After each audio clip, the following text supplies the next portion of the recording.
Yo, what's up? It's Overreaction Monday here on Trending in the AM. Eagles offense dominates the Jets. Phillies offense, not so much domination. We're going to talk all that and more. Trending in the AM starts in 30 seconds. Holding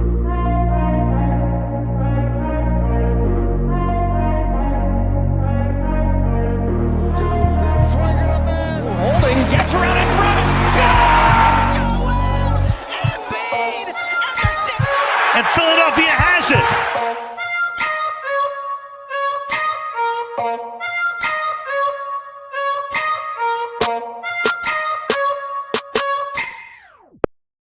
And a very good morning to everybody. Welcome to Trending in the AM right here on DSM Media Live, Facebook, Twitter, Twitch, YouTube. You know the drill. Like, share, retweet, follow on all social media platforms.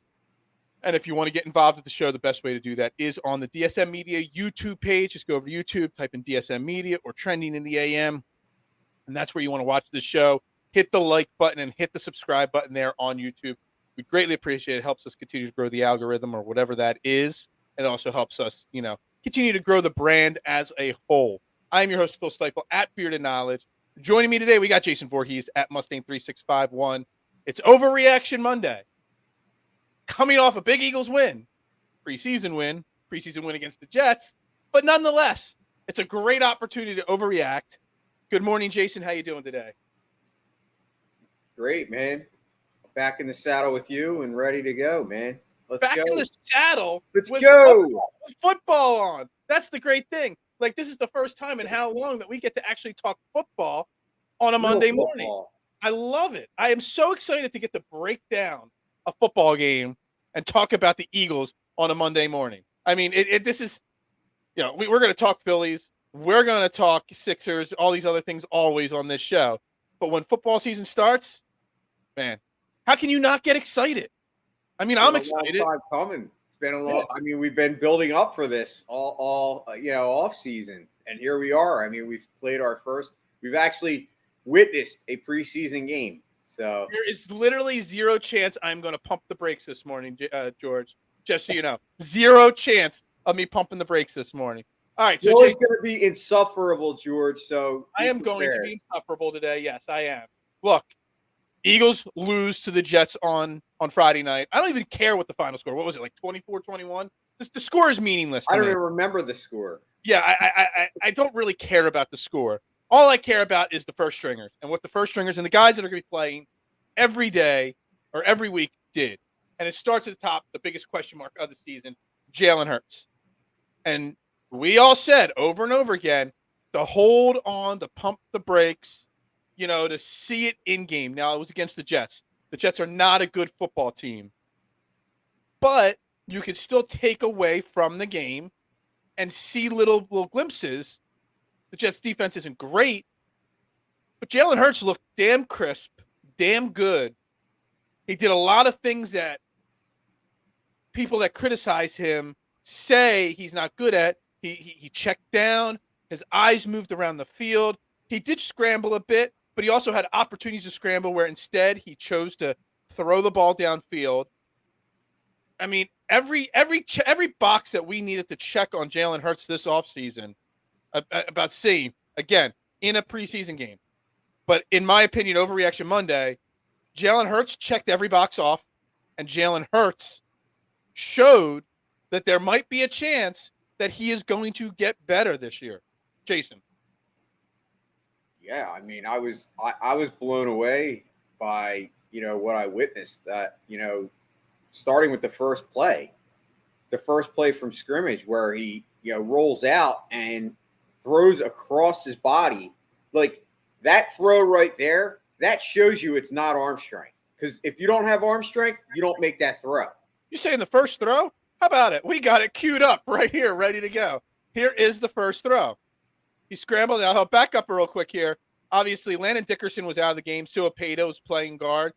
Yeah, he just got blown up there in the middle of the play there. So just showing that off there. And if you stop right here, he had plenty of room. Old Jalen Hurts scrambles. There's 8 yards there that he could scramble on.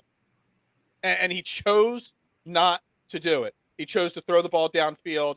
Excellent pass. Excellent catch by Quez Watkins right there as well. Yeah, I mean, and like I said, I think you don't make that throw if you don't have arm strength. Yeah. So my point is everybody the Jalen Hurts has no arm strength crowd needs to shut up, okay? Because he has arm strength. It's not about arm strength. It never has been about arm strength. It's been about his ability to get the ball out quicker, the ability to see and read the defense and get through his reads. And this play was obviously, blown up from the start. As you mentioned, the offensive lineman kind of gets blown up. But the old Jalen Hurts would have tucked it and ran. Mm-hmm. I loved what I saw in this play. It showed me growth. It showed me a guy that is not just looking to run the ball, but he was keeping his eye open downfield for the open receiver, and he hit him. All right, and here's the second play. First play, I guess. His second pass play, he drops back. He's obviously looking. I can't tell. I think that's Jalen Reagor, and maybe it's Dallas Goedert and Jalen Reagor, or Dallas Goedert and it's Dallas Goedert and Jalen Reagor at the top of the screen there. Obviously, both of them are on like curl routes or comeback routes, both well covered. Jalen Hurts checks down. Instead of scrambling, he misses his first read, and he goes for his second read right there. Another thing that we've talked about multiple times, that Jalen Reagor goes one read and then takes off. He kind of changes it right there, and he goes to the second read.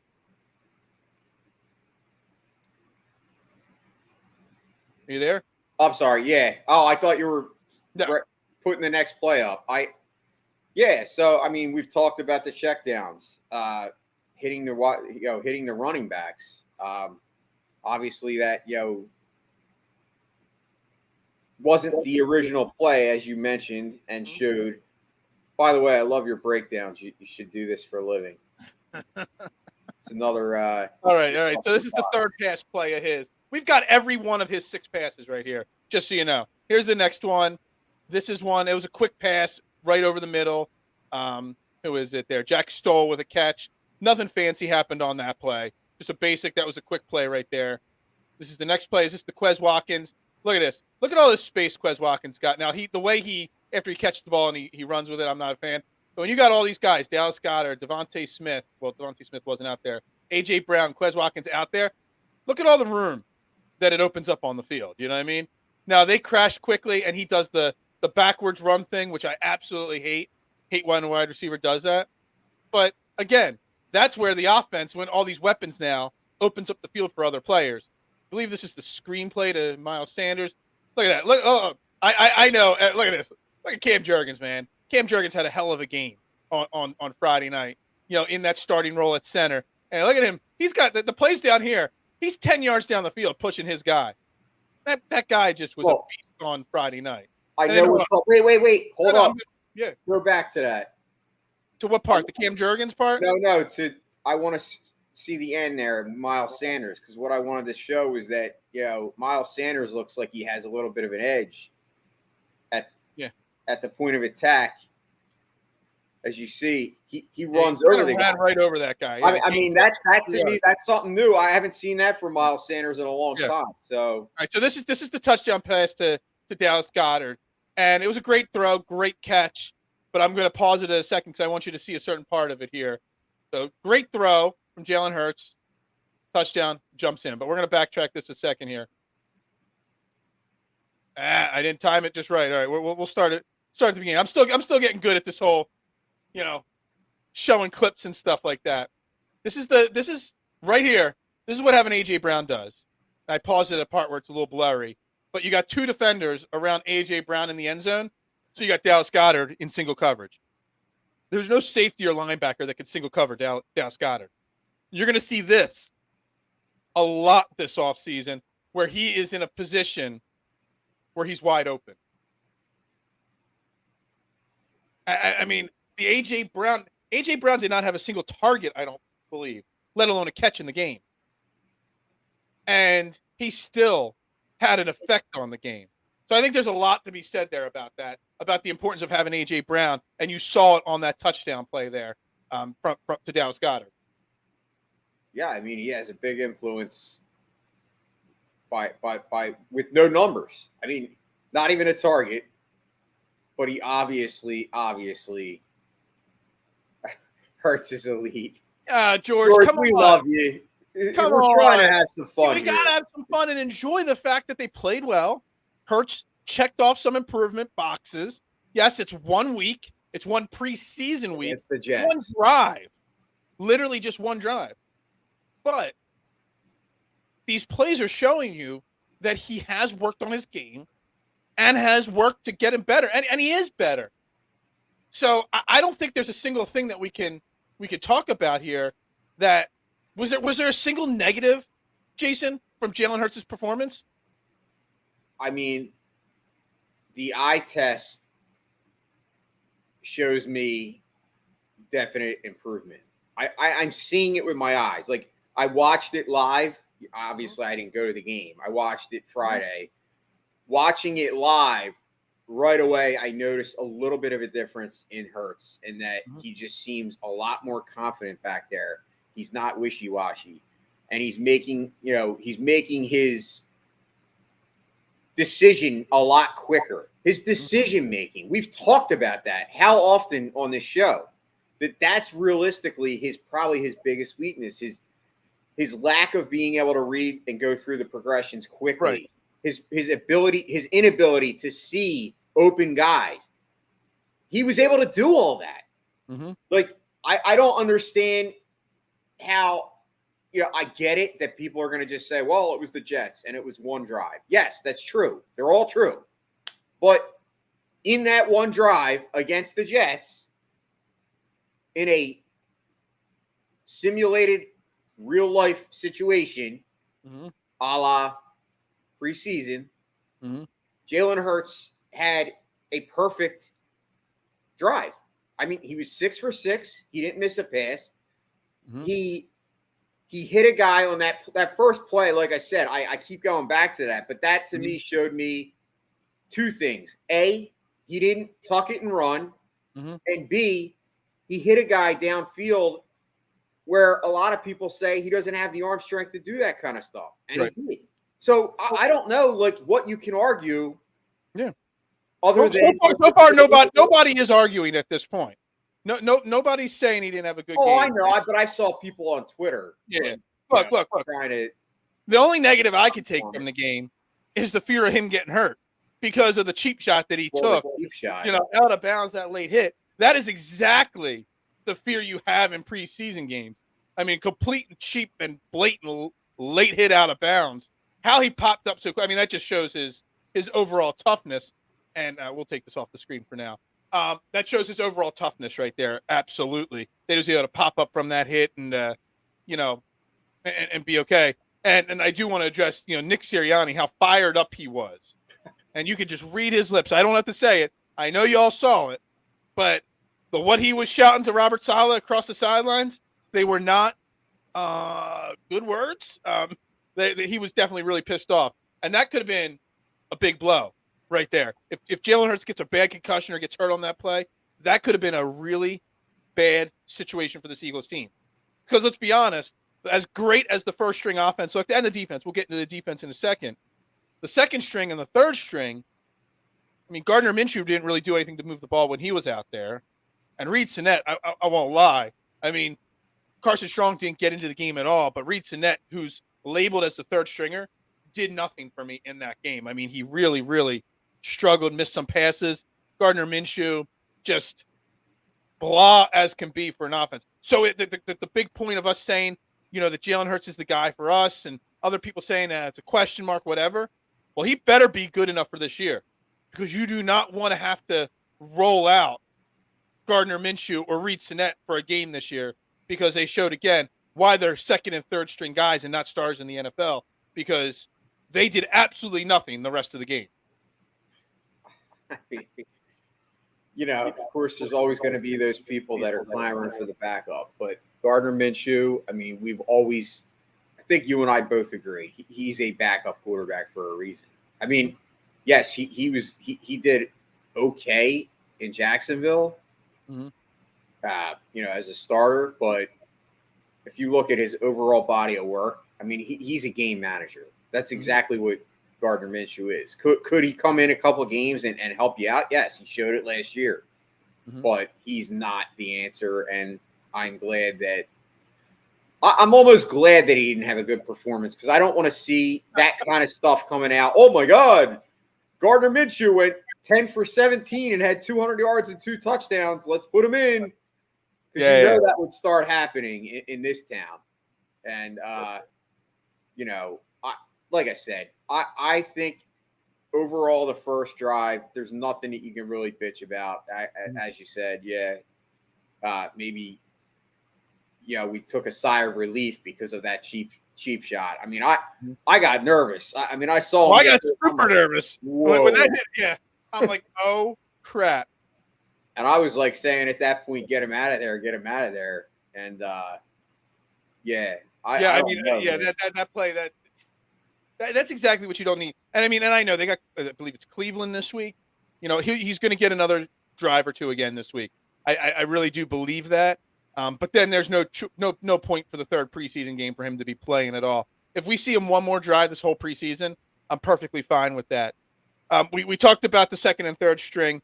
I don't know about you, but I kept the game on for most of the game.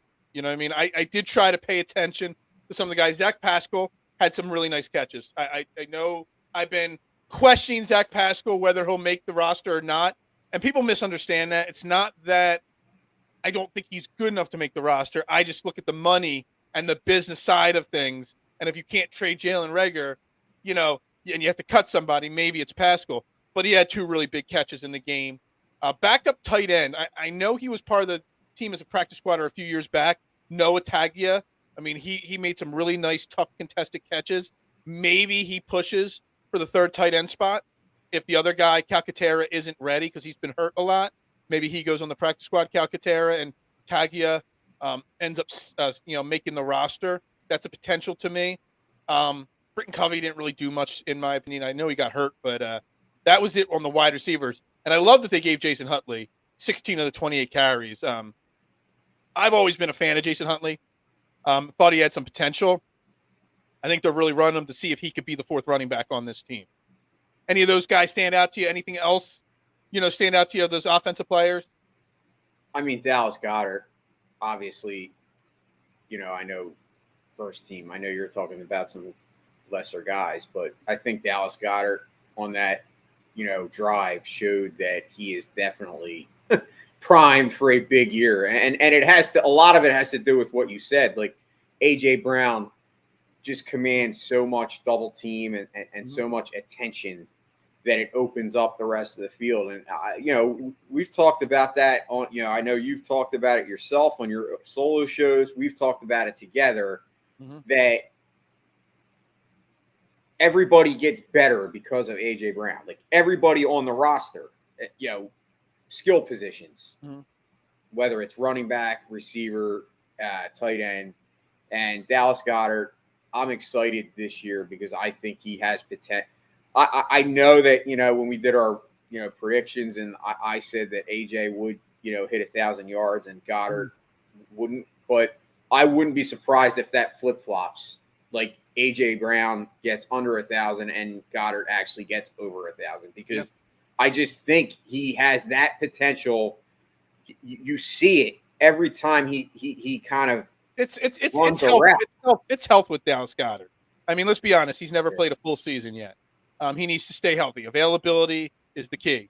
And if he does, and I could say it, I think you make a good point there. Cam Jurgens, Jason Kelsey, out with the elbow, clean out, whatever you want to call it. Little concerning to me at first. But then actually seeing Cam Jurgens on the field and with the ones, and for a rookie to go out there, again, preseason, the Jets, but it was still the starting offense or defense for the Jets.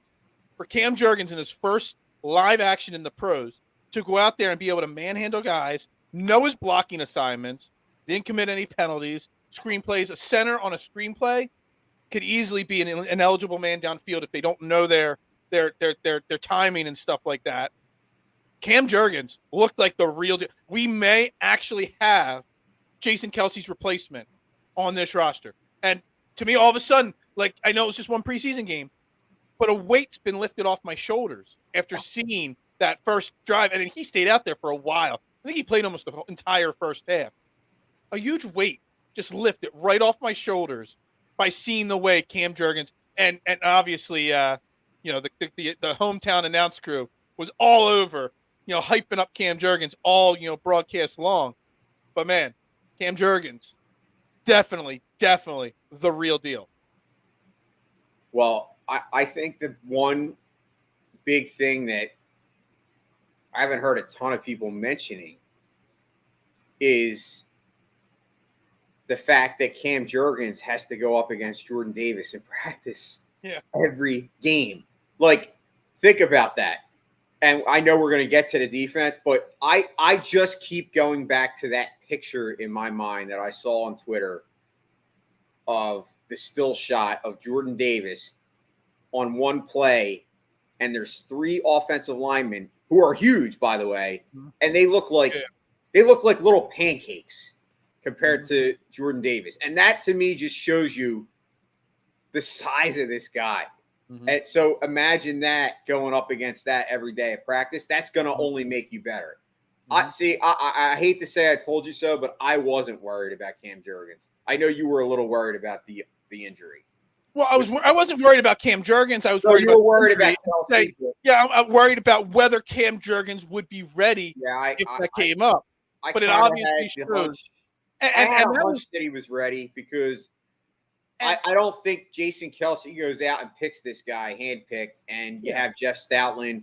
Like, I look at this offensive line as a whole, and it's like almost like plug and play. Well, I mean, we will say, Cam Jurgens was starting, and he looked great. But you had other guys. I mean, you had Mailata, you had Lane Johnson out there, but you had Suapeta out there, and he obviously struggled. Landon Dickerson was not playing.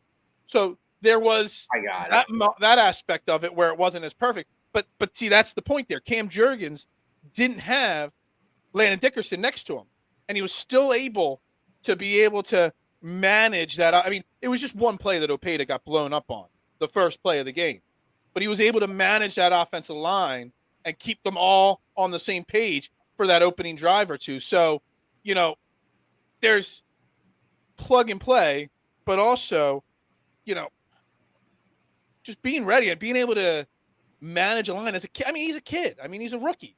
So I'm just so overly ecstatic about where this offensive line is because you got Cam Jurgens, you got Landon Dickerson, you got Jordan Mailata, you still have Andre Dillard, who did not play bad when he was out there. That's a young offensive line. Yeah, Jason Kelsey and Lane Johnson are the older guys, the veteran guys. But you got a lot of young, talented pieces on this offensive line. So not only are we a great offensive line this year, we were a great offensive line last year. We're set up to be a great offensive line for the next 2, 3, 4, 5, 6 years, as long as everybody stays healthy and stuff like that. I mean, it's why we always talk about building in the trenches. It's why Howie drafts those linemen early and often. Having a great offensive line makes everything else work so much better. Yeah, I'm with you. I was so glad that Jordan Mailata got to play because I was a little worried he wasn't going to play after having the concussion and being hurt. So, did you hear his comments saying? Because somebody asked him after the game, "Were you concerned because you guys wear those bubbles on your head?" He said those bubbles that they put on their helmets do absolutely nothing, and the fact that people think they do is a joke. Like, I mean, if you're going to say that publicly, why are they even doing it? I'd like to see people speak up and speak their mind.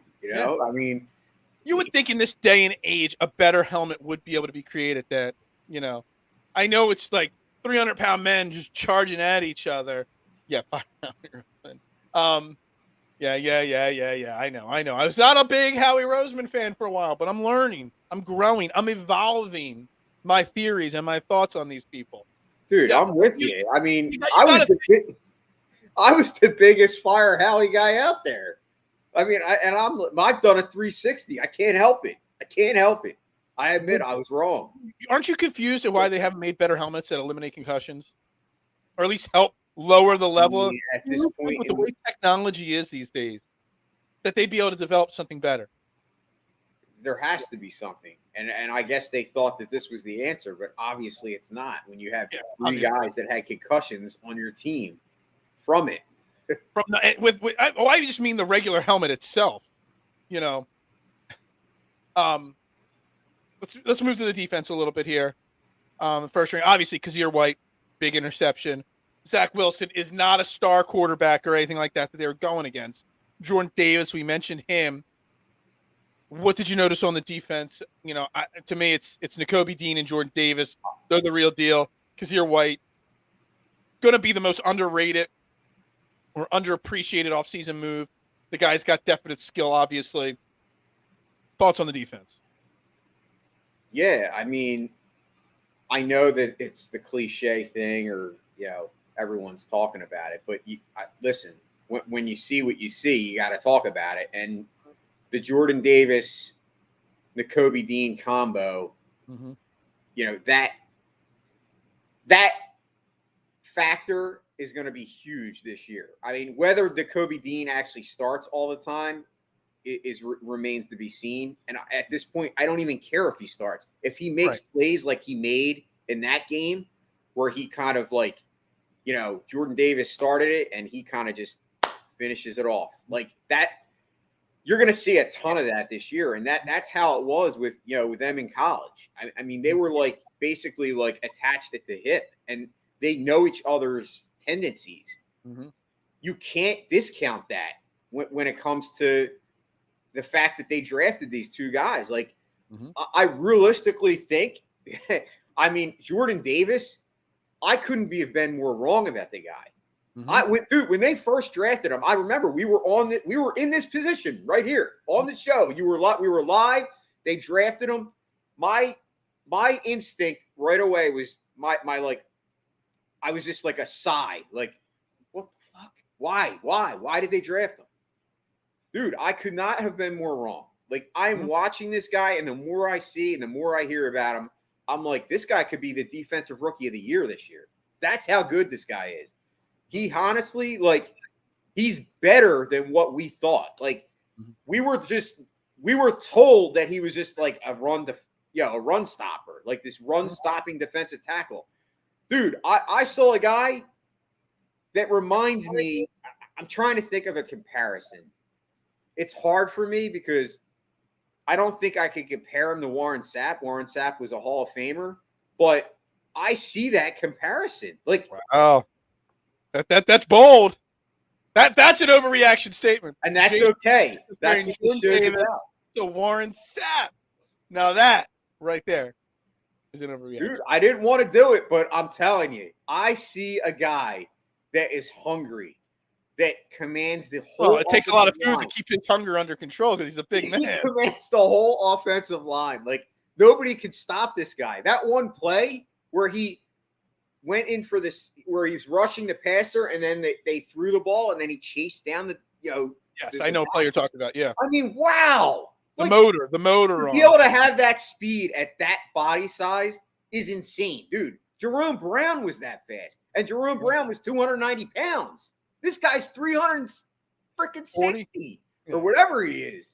I can't believe it. I can't fathom it. And yes, I am gushing about it. I don't care. That's what we do. I'm excited. You got a new man crush. That's okay. There's nothing wrong with that. I'm getting his jersey, dude. I think this guy's amazing. That's an overreaction. Yeah. I liked him in his first preseason game. I'm going out and buying his jersey. Oh, I love it. But the defense looked good. Look, I was going to talk about the fact that they didn't get any sacks and not get a lot of pressure on the quarterbacks. But you got to really realize it was a preseason game. They weren't running any blitz packages, and it was just straight front four trying to get pressure. But that is actually what I wanted to say.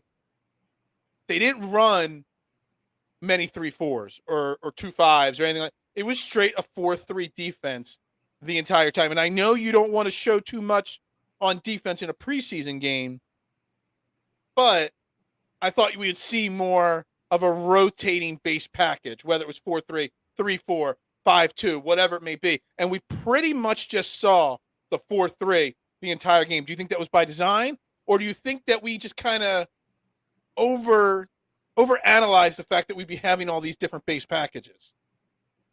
I think it's a little bit of both. I think we maybe have overanalyzed it a little bit, but I think they also, by design, didn't show all their bullets, so to speak. I think it will all depend on how much pressure we do get in these 4-3 packages. If we can really show an ability to kind of get after it and get sacks and come home, I think then maybe you will see less of the other packages. I think it's going to depend. Come game time, regular season, you're going to see obviously different intricacies, and Jonathan Gannon will show his real motives. But I think we obviously have a tendency to do that. Like, as you said, this shows Overreaction Monday, but I think as a whole, we have a tendency to kind of always look at everything under a microscope and say, well, maybe it's this, maybe they're going to do that. But I mean, in reality, we definitely got better on the defensive side of the ball. More importantly, guys that can rush the passer. I mean, why do you think we signed Hassan Reddick? We did not sign Hassan Reddick to go out in pass coverage. I mean, he was signed to get the quarterback, and we all know that. But I think part of it just says, in practice, they're not doing that. But to me, practice and preseason is the time where you work on your deficiencies. That's what practice is for. Why would I want to work on something that I do well? Why would I want Hassan Reddick to work on rushing the passer when we know that he's shown an ability to do so? He had 15 sacks last year. We know he can get the quarterback. I want him to work on his pass, defending skills, because what if he has to do that in a game? I want to know that he's able to do it. And the only way to do that is to do that in practice. That's why people are overreacting. I heard people saying, dude, A.J. Brown didn't have a target. What is wrong? Like, come on, dude, use your head. It's pretty. Well, you know who did have a target, didn't make his catch. J.J. Arcega-Whiteside. He dropped it. I mean, it was a bad pass, but he did get his hands on it. We might finally see today or tomorrow. By tomorrow, they have to have 5 cuts. They've made 2 cuts. Just 2 guys that I've never even heard of got cut. All reports coming out of yesterday's practice, JJ is basically done. That he'll probably be one of the first 5 cut. You know how it's normally like the bottom rung of the barrel, get the first 5 cut. JJ might be gone. Is it going to be time for Philadelphia Eagles to rejoice that JJ is finally off this Eagles roster? He did not practice yesterday due to personal reasons, and he was perfectly healthy to play in the game.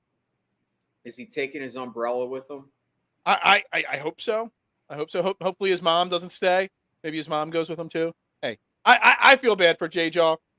I was a big supporter of his because I liked his size, and I actually never liked him at all. But I just planted my flag that he was going to make the team last year, and I was right. But yeah, there's no way he makes a team. But to just Adam's comment, yeah, Whiteside will probably be off this team. I don't know. I think it's like 4 o'clock or 5 o'clock tomorrow. They have to cut 5 guys. They've cut 2. I guarantee by tomorrow at that deadline that Whiteside is one of those guys that gets cut, which the wide receiver room's got to be happy because there's a lot of guys fighting for those last 2 spots. So, well, he was a tight end. Well, he was a tight end. True. That is true. Yes, I am kicking him while he's down.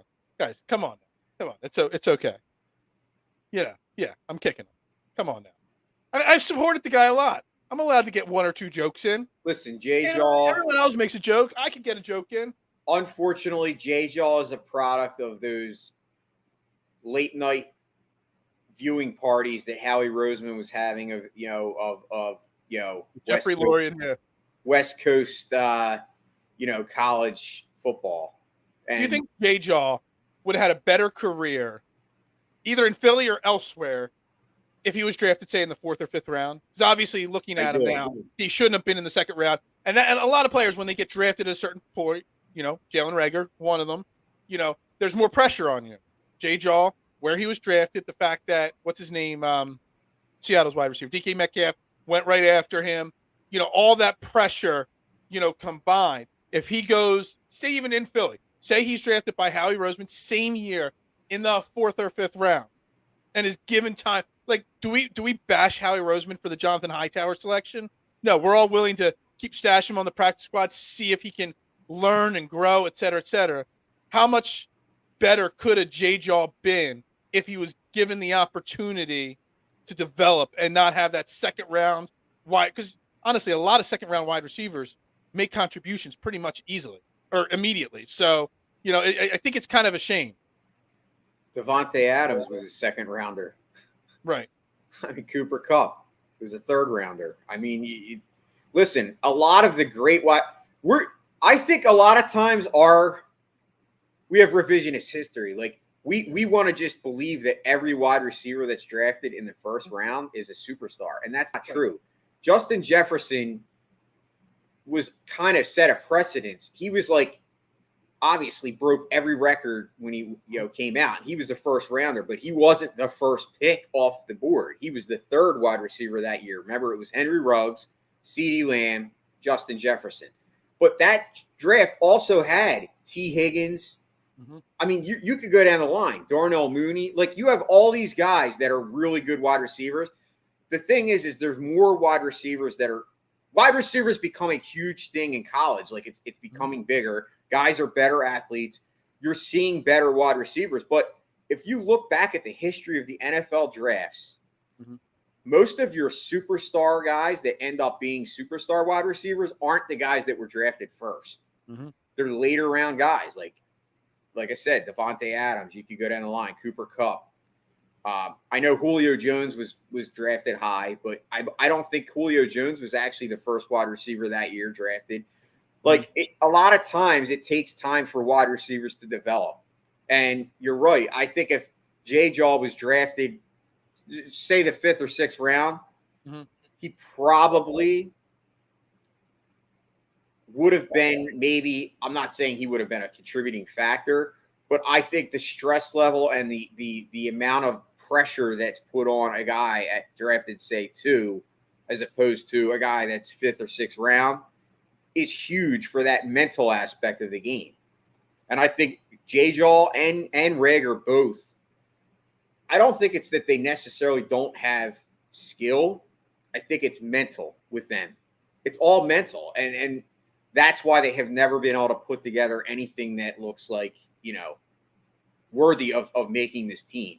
And, of course, they've been kept, as you said, because that's Howie Roseman's MO. He's not getting rid of his guys that he drafted first, second round. He just doesn't. All right. So real quick, to wrap up football talk. KC, shout out to my man KC, part of Team DSM at Flex Snapbacks. He does all the great graphic and video work. He put together the Eagles Jalen Hurts highlight video for me to play earlier in the show.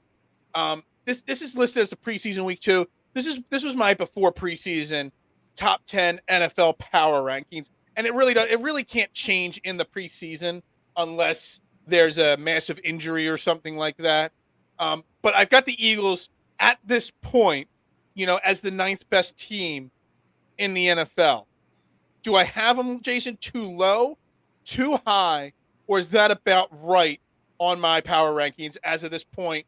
And before week 1, I'll update it if I have to. And then I'm going to be updating this every week throughout the NFL season, and we'll see how it goes throughout the season. Can I send you mine? Because I didn't know we were doing this. Oh, no, we could do mine. We could do yours another. And look, this is just mine. We're just doing this because we got to get to the Phillies talk here as well. Where am I on this list? Right. Well, I mean, that's why I wanted to send you mine, but I could just go off mine. Yeah, just let me know what you think of what my list is here. Well, I have the Bills ranked first this year. I think right now the Bills, to me, that's a valid thing, because the Bills are probably the most highly projected team, but the Rams are the defending champs.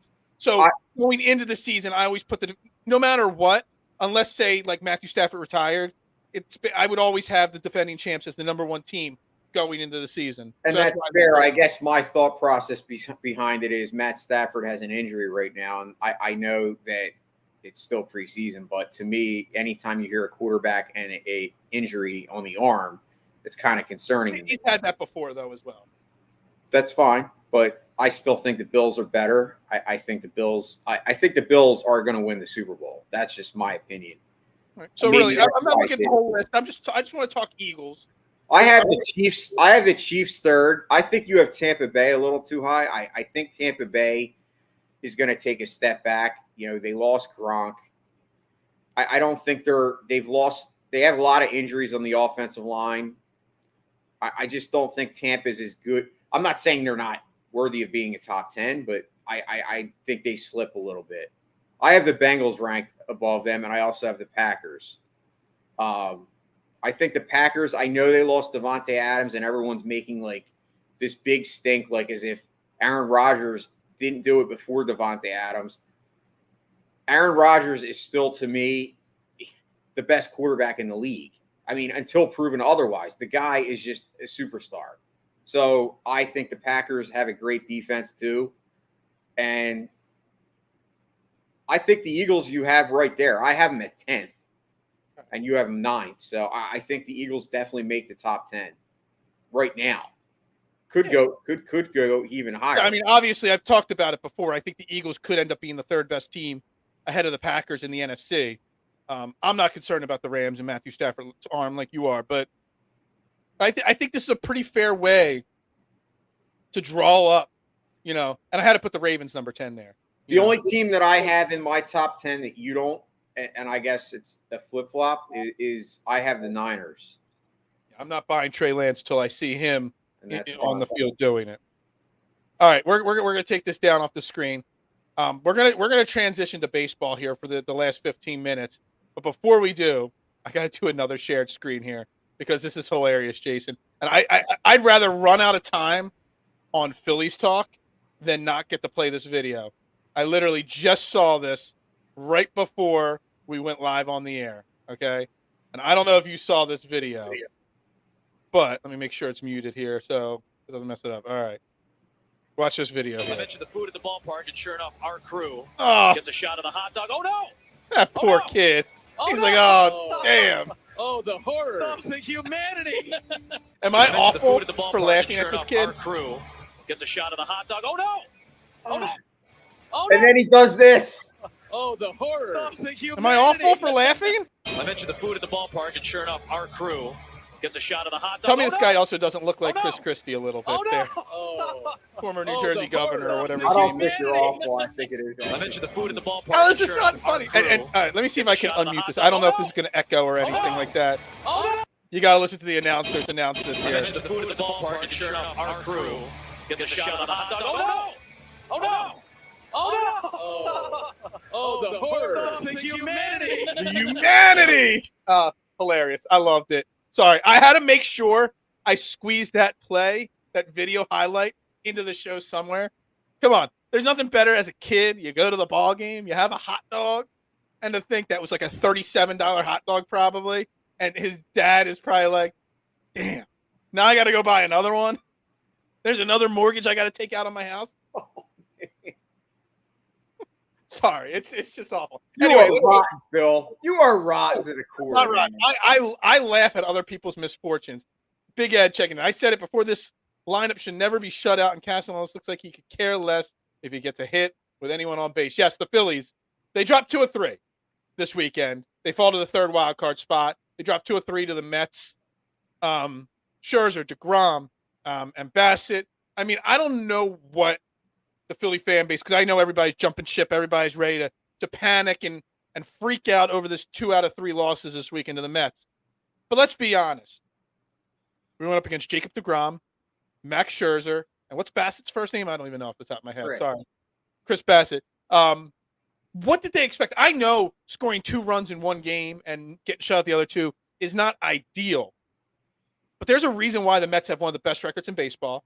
They have the best pitching staff in baseball. I mean, they've got Edwin Diaz, one of the best closers in the game. I don't know what the fan base really expected. I mean, we said on the show last week, 1 and 2, it would be acceptable, you know what I mean, to an extent, because, this Mets team is that damn good. And I think outside of yesterday, our pitching staff, Ranger Suarez and Aaron Nola, went toe-to-toe with all these Cy Young candidates that the Mets have. Scherzer. Wheeler did struggle yesterday. I didn't watch the game, but I know he struggled yesterday. But why are people ready just after 3 games that we won one of, against one of the best team maybe in the NL, ready to jump ship just after that? Look, we weren't winning the World Series here, Jason. We knew that. This team is not ready to compete for a title. They're ready to compete for that one of those last playoff spots, get in, maybe make a little noise. But this team is not going to beat the Dodgers or the Braves or the Mets in a 7-game series. they're not going to go to the World Series and compete against the Astros or the Yankees. So you got to have you can freak out, but you got to have your expectations tempered when you're looking at this Phillies team because it's an incomplete team at this point. Yes and no. Okay. I part of me agrees with you. Yes, I'm not ready to jump ship, but I don't think people are necessarily ready to jump ship. I think it's more that people get pissed off when you have a lineup that gets 2 men on base with no outs in the 3rd inning and you can't score a run. I don't give a shit I don't care if it's Cy Young on the mound. You have to score a run there.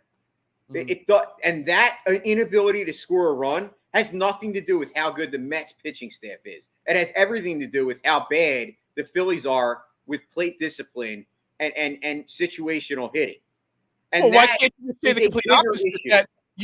That it does have to do with the Mets pitching, where the Phillies might struggle, like you just said, with plate discipline or the situational hitting.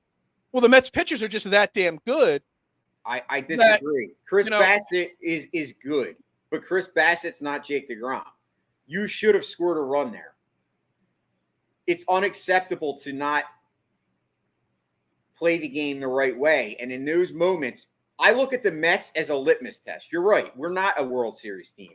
The Mets are. The Mets actually are ready to contend for a World Series. I think right now they're between them and the Dodgers, and then you probably have the 2 AL teams are the the favorites. Phillies aren't. But Phillies, to me, the Mets are the gold standard. That's the team you need to beat. You need to show that you can play with them.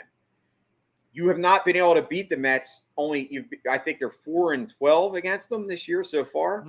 Now, obviously, most of that sample size was before Joe Girardi. So, I look at just this series. And you're right. It is let's call it what's the word I'm looking for?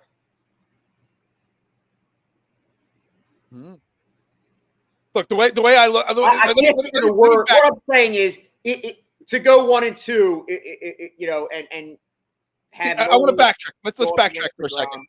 Back it up for a second.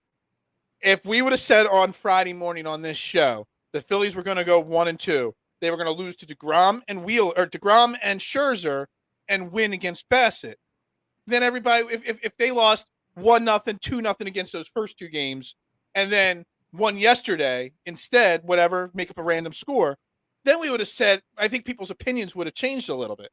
But you go out and you beat DeGrom, or you beat Scherzer, you hang in there against DeGrom, you almost beat DeGrom.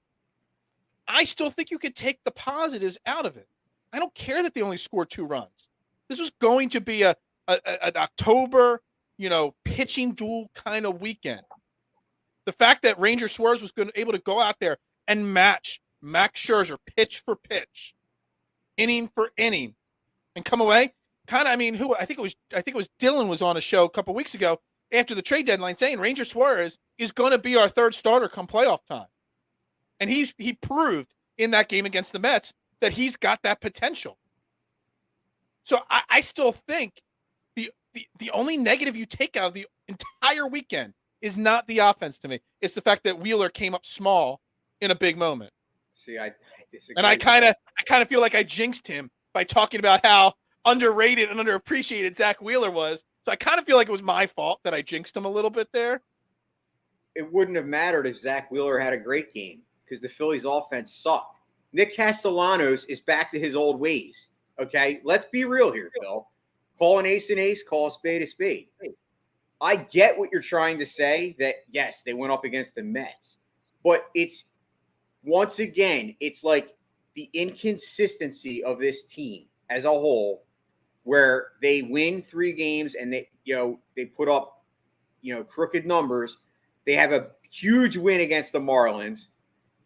They win Friday against Scherzer, and you're thinking, okay, well, now we got to face DeGrom. Now listen, I think the way DeGrom pitched, had he been healthy, he probably would have went 7 or 8. We would have never been even close to being in that game. The only reason we kind of had a shot to get it back into it is they had to pull DeGrom after 6. Aaron Nola saved us in that game. He was amazing. He had a great, phenomenal start. Is that our first complete game of the season for a starting pitcher for the Phillies? I think it was our first complete game of the season. I mean, listen, I look at yesterday as kind of obviously the rubber match, but that's the game that you should be able to win. Even if Wheeler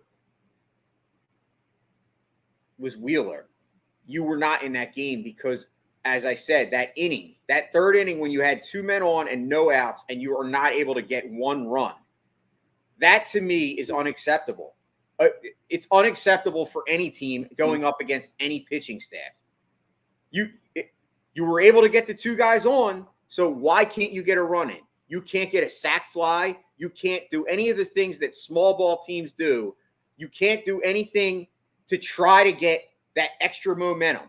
Because if the Phillies put up 2 runs there, Phil, they might win that game. So I'm not buying what you're saying that you're okay with it. I never said I was okay with it. I just said it's how I expected it to play out. Well, yeah, but did you expect to get 2 men on and not score a run? I mean, is that okay to you? Does that sit well? No, as it doesn't. Fan, knowing that you could have. Why can't it be that the pitcher just outplayed the hitter? Because I didn't see it that way. Did you? You didn't watch the game. See, I saw the game, and he didn't have his best stuff, Chris Bassett. We just allowed him. Once again, we were swinging at every pitch. There was no plan at the plate. And how you've said it. You've said that. Why did the Phillies not have a plan at the plate? And once again, like I said, Castellanos is back to swinging at that outside pitch. Remember we were saying he's turning the corner. He's turning the corner. Again, I didn't watch the game, and I know he probably had a bad at bat there. I mean, he still had a couple hits yesterday. He's just the wrong times, I guess. He's coming up small. Like I said it in the game against DeGrom. When he comes up there in the 9th inning, he had a chance to erase. I don't think that was he just got beat in that at bat by Edwin Diaz. I watched that at bat. Erase all of the bad negativity that Phillies fans have said all year about the guy. If he comes up with a hit there and we win that game, tell me he doesn't. I agree, but are you telling me that he's wrong? I mean, it's not like he's the first person that Edwin Diaz, got out to end a baseball game. I'm not saying that, but my point is, I mean, in that situation, you're $100 million guy. You need to start putting up. We've said if this team is going to compete, that Nick Castellanos has to start turning it around, and he's not.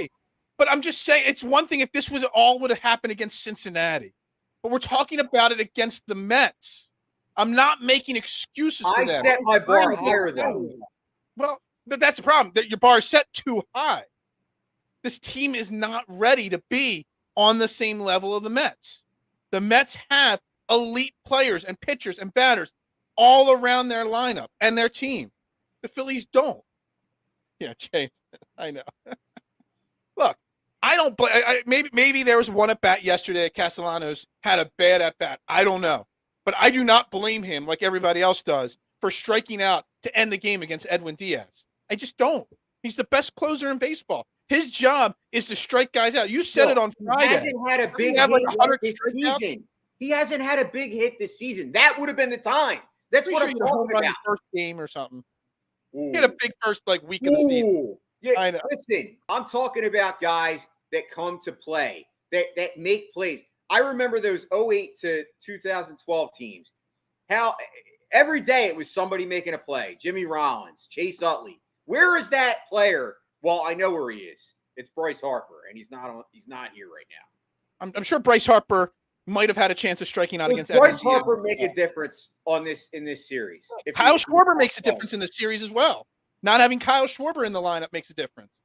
Look, I know Bryson Stott had a good series in the leadoff spot, but I mean, you're missing Bryce Harper or Kyle Schwarber as well. So you could say that as well. It all goes into it. It all plays part of it. Is Bryce Harper? Here's my question. We've been able to do what we've done without Bryce Harper, right? Absolutely.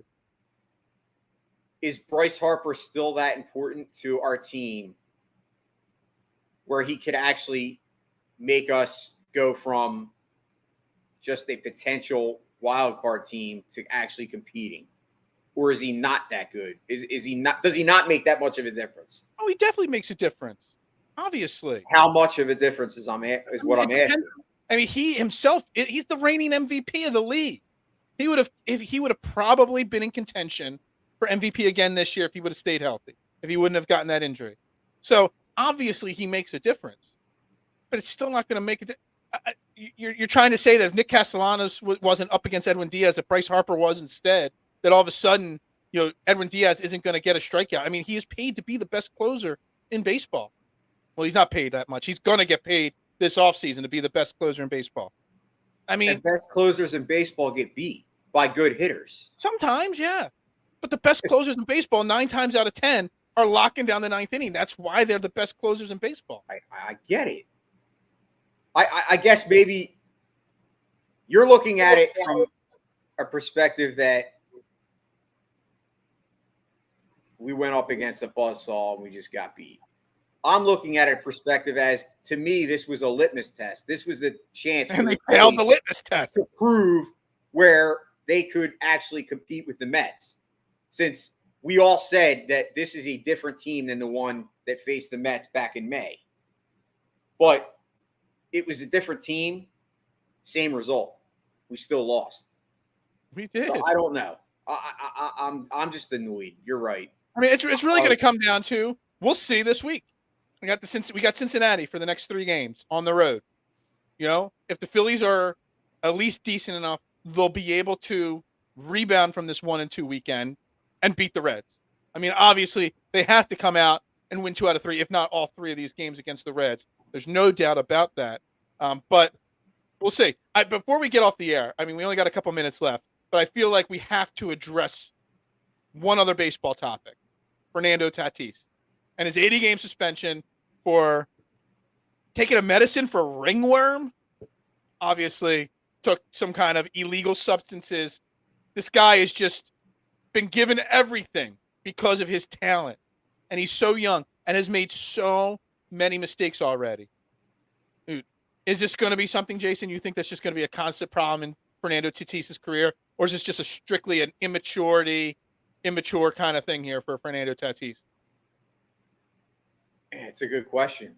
I don't even know how to feel about the guy. I didn't know you were even going to talk about it. I didn't know about it. I thought about it like 3 minutes ago. I was like, I forgot to mention that we're going to bring up Fernando Tatis. So he's got a boatload of talent. I mean, obviously, he's a middle infielder that has plus power, has all the tools. All the tools. Has all the tools to be probably the best player in the league. And he's marketable. Like, he's got the personality to be a marketable thing that can help grow the game of baseball.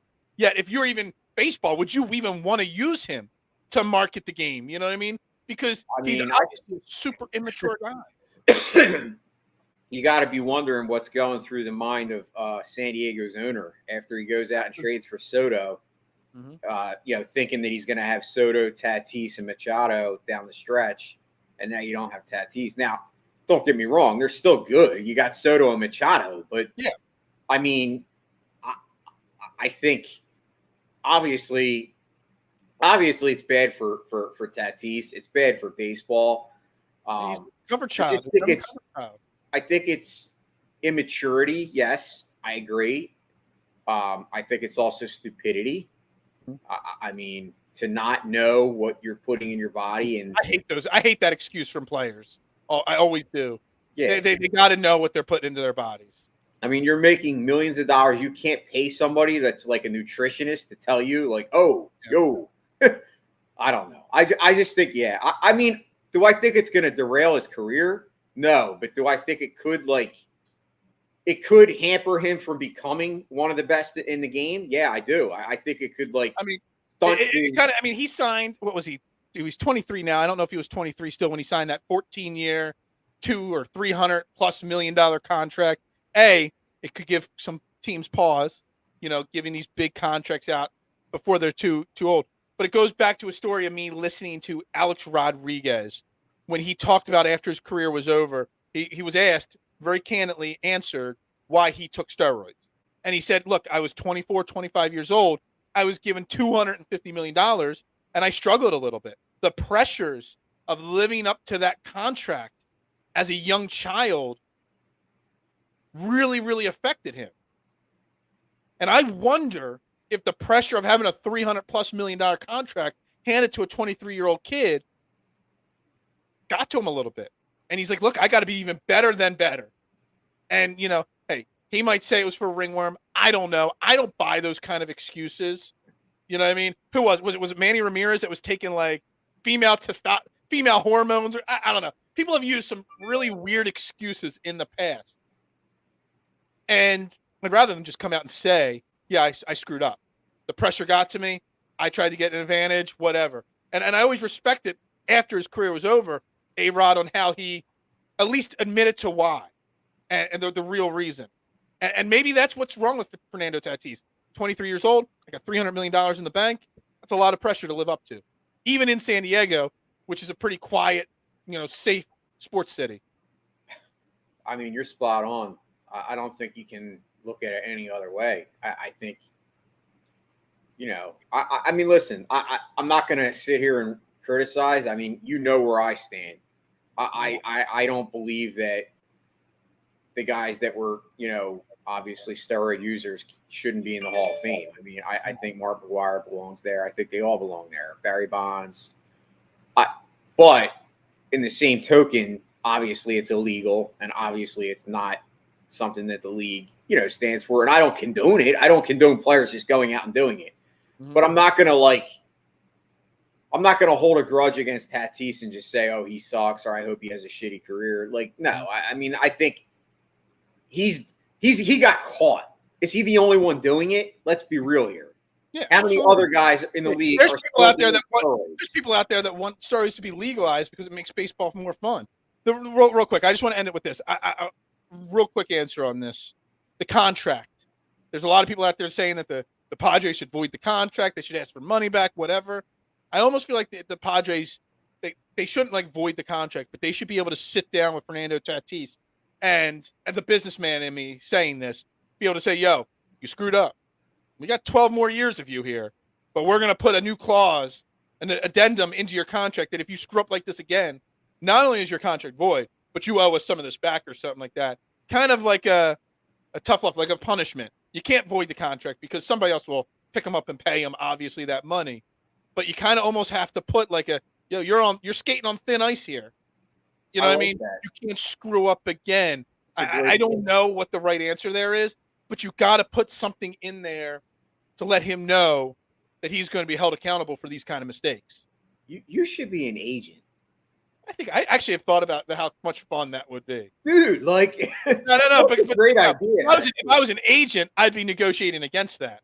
Yeah. I got to work in the front office of a baseball team or a football team and put these little things. Hey, look, it sucks. It sucks for the game. I think he was the cover guy for the MLB the game or whatever the main baseball video game this year is. I don't play video games, but I mean he's the face of baseball at 23 years old, and yeah, it's a big screw up right there. Anyway, we're going to wrap up Trending the AM on DSM Media right here. Again, if you're watching on replay, make sure you hit the like and the subscribe button. As it says right down, it's scrolling. Right now, as I say it, smash that subscribe button. We'd greatly appreciate that. We'll be back tomorrow. We got a special guest tomorrow. Got to reach out and confirm before we mention his name. Mark Moscatelli might be on tomorrow morning with us as well, back from the dead. Got lots going on in Philly sports. We'll be talking Phillies. We'll be talking more Eagles. We haven't even touched on Sixers. They got assigned Christmas Day against the Knicks at Madison Square Garden. Huge opportunity right there for this team. It's going to be a great weekend. Christmas Eve, Eagles. Christmas Day, Sixers.